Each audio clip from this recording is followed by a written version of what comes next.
how close are you going to remain to the process? Very close. All the Army leadership comes out here regularly and has, as well as meeting with wounded soldiers around the country and around the world. For the situation to develop here with the outpatient clinic caused a very strong reaction from Army, from the lowest enlisted to the top of the Army. It's Army value to take care of each other, Sure. and if anybody's not being taken care of, that violates that core value in the Army. And were you familiar with any other problems before? no, I was not. I had not been to Building 18, and I had not, in my visits with patients, I had talked with a lot of families and patients that are in the inpatient. Mm-hmm.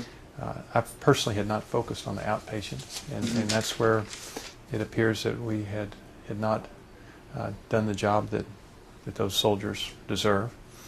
But I can assure you the commitment is there to fix that and correct it, and not only correct it here, but correct it throughout the system. But the facilities is just a small piece of it. Right. The focus and the attention and the ratio of the soldiers in the inpatient care here to their NCO, that's squad leader, that's taking care of their needs, is going to ratio is going to shrink by a third. You're going to have one squad leader looking after 9 soldiers, and that's going to be his or her duty every day. And we will do a better job of responding to their needs. And you look at Army medicine, and you look at what Army medicine has contributed over literally the centuries to health care, particularly trauma care. The Army medicine, it's the best there is, and everybody here could make more money doing what they do elsewhere. Sure. But they choose the Army because they care deeply about soldiers and care deeply about service. So when something like this happens, it's something that everybody in the Army, civilian and military alike, step up and want to fix it. And you see the rapid reaction here. Mm-hmm. We've got a leadership working with the individual soldiers.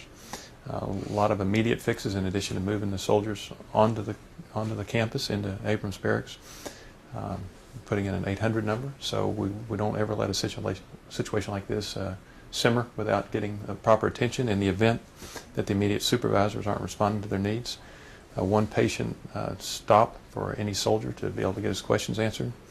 And if something like this can happen here, where some soldiers don't receive the attention and the care they deserve, it could happen elsewhere. We've got a Tiger team going to every major military installation. We've got another team that's going around looking at the healthcare delivery system for the reserve component, the Guard and Reserve. The Vice Chief of Staff of the Army is meeting regularly by video teleconference with the hospital commanders. The Army cares for its soldiers, and if soldiers don't get the treatment they deserve, the whole system responds, and that's what we're seeing now. A level of commitment that is commensurate with their commitment to serve their fellow soldiers. So I think it's important to separate. We really have 2 issues here. We had a facilities issue and a care issue for a certain group of soldiers. Absolutely unacceptable. But this has shined a spotlight on some flaws in the overall system that we're going to have to work to correct, and some of it's much beyond the Army. The President has appointed a commission, the Shalala Dole Commission. We have a commission headed up by former Secretary Marsh in Togo West. The Secretary of Defense is working with the VA. There are so many areas that we've got to improve our healthcare delivery and support system to our disabled soldiers. Do a better job of making the transition from DOD to VA, doing a better job of transition from DOD to civilian life. And you've got a bureaucracy that's very complex. Soldiers shouldn't have to have lawyers to navigate the process. It ought to be much more user-friendly. They need better advocacy to help work through the system. And that's one of the areas of focus on the Army leadership, is to make sure that they have the people that can help them work through this, what's become a very bureaucratic process. It takes longer than it should. We've got as we continue to examine it with this profound commitment to the soldiers, we're just finding more and more areas we can do better. So we've got short-term fixes to make it better immediately. We've got leadership that's on the ground putting their commitment and their creativity and their imagination and their determination to work to make it work better for them immediately. But long-term, as an Army, as a Department of Defense, as a nation, we're going to have to figure out how we're going to meet the long-term health care and support needs of folks who have borne the battle. And it may not, we're talking in some cases not months, but years, decades, and maybe for the rest of their life. And that's something that we as a nation owe those who've served us. The leadership works to try to make the best estimates possible to make sure that we have the resources to apply to the problem. The problem we had here is it's not a money problem. The resources that these soldiers need are going to be made available. That's a commitment of the Army, a commitment of the Department of Defense, a commitment of the President of the United States. It's not a resources problem. We have not had to neglect anybody because of capacity. Somewhere in the system we've found a way to treat them. But in many cases this bureaucracy that's grown up over the decades frustrates the best efforts of the most dedicated public servant. You have soldiers that are fighting a war overseas and come back and battle bureaucracy here. And it shouldn't be that way. Our outpatient care system is very bureaucratic. It's lengthy.